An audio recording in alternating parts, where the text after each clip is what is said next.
Have you thought about how you're going to get around an SHTF when society collapses? I mean, have you really given this any serious thought? Most people have a bug out location in mind if you're in the prepper mindset. But, like this heavy rain that we got here recently, these storms that hit, it seemed like a lot of states and a lot of areas, how are you going to get past those high water crossings, such as this? Now, this is an example right here of the creek being extremely low, guys. And this was whenever the water level was already extremely low. I mean, it's basically dry. So what you're seeing right here is the water level being put back just above where it normally would be. Now, think about this whenever you're in this type of situation, when society has gone to poo-poo in a handbasket, and there is no way to get through this high water crossing if you don't have an alternate route around. You also got to think about if your group will be traveling with children. If they are, how are they going to get across this as well? And it does not matter how strong of a swimmer you are, because like tomorrow they're calling for more rain. So if it comes another heavy rain like we just had, it's going to be dirty, nasty, and that current underneath there is going to pull in anything that tries to cross it. Keep this stuff in mind though, guys, and you're not going to have time to build a raft in a real situation whenever collapse is here. So how are you going to cross that? Think about things as well as your bug out locations. What are you going to do if you get there and somebody else is already there? This is why you need alternative plans. This is why you need plans to where you can go to different bug out locations, where you can go to places where hopefully nobody will be there. And this is why it's so important for you to own the locations that you're going to in this event. It's important to have multiple properties. And also be aware that somebody else could also be there before you get there. Just because you own it does not mean somebody may not be there like when you get there. So don't let anything catch you by surprise.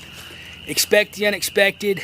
Be prepared. And things like this whole water crossing situation I'm talking about in today's video is something a lot of people don't think about.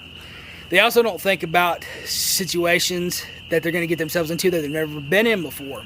This is why training is important. This is why getting out there every day and putting yourself through these different situations that you've never been in before is so crucial. You got to get your mindset right. You got to get your spirit right. You just got to be, your mind, your body, your spirit have all got to be working in sync together. Now, there's a lot of things to be said about this as well. There's a crucial combination. Depending on what your skill set is and what you bring to your survival group, this could vary among you. Not everybody's going to have to be the excellent person that can sprint for 30 miles before they run out of air. Not everybody's going to have to be the Incredible Hulk and be able to lift, 300 pounds. You got to know what your strengths and your weaknesses are and what you bring to your group. And yes, a group is so important. I've said this before and I'll say it again. Nobody's Rambo. Nobody's John Wick. You're not going to survive on your own. You need a survival group. You have to come together as a community. And it's so important that you don't let anybody else into that group that hasn't been with you. Because a lot of people are not preparing. A lot of people won't be prepared when SHTF gets here. And like some people have said, that it seems like we're heading towards Armageddon the way that things are happening right now with everything that's going on in the world. I wouldn't go quite that far just yet, but it could very well get there in the blink of an eye.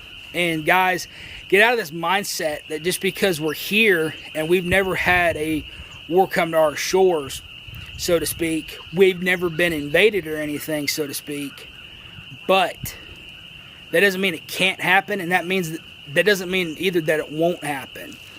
Now, there's several reasons why it probably won't happen, but I said probably because anything is possible. And this is the modern day.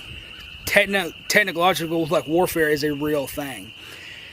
Wars now are being fought with technology, not so much on the battlefield. They're still being fought on the battlefield, but it really is also a technology. The cyber attacks and stuff, though, is something that you've got to be aware of. You've got to understand what's going on in today's world. And we are so reliant on technology in this country.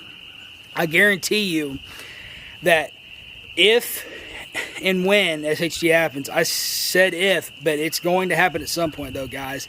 And people are, oh yeah, you survivalists and preppers, you just look what it's happened. No, I don't, because that's going to make it hard, It's going to be hard for people who have been preparing and stuff, though, because people out there who haven't been preparing are going to want to take what you have. But where I'm going with all this is with the technology thing and how obsessed people are with technology. I guarantee you, if an EMP goes off and it fries all the electronics, or the majority of them anyway, that 80% of the population in this country, in the United States, is going to be sitting here and be like, what happened to the TikTok video I was watching? What happened? What happened? Or scrolling through Instagram or Facebook or what have you. This is the things, this is why society is the way it is now, though, guys. This is why people don't have attention spans anymore. Don't be one of those people. Be prepared, expect the unexpected, and be prepared to encounter things that you've never seen before. God bless each and every one of you guys. Thank you for watching today's video. Guys, if the grid stays up, we will see you guys tomorrow.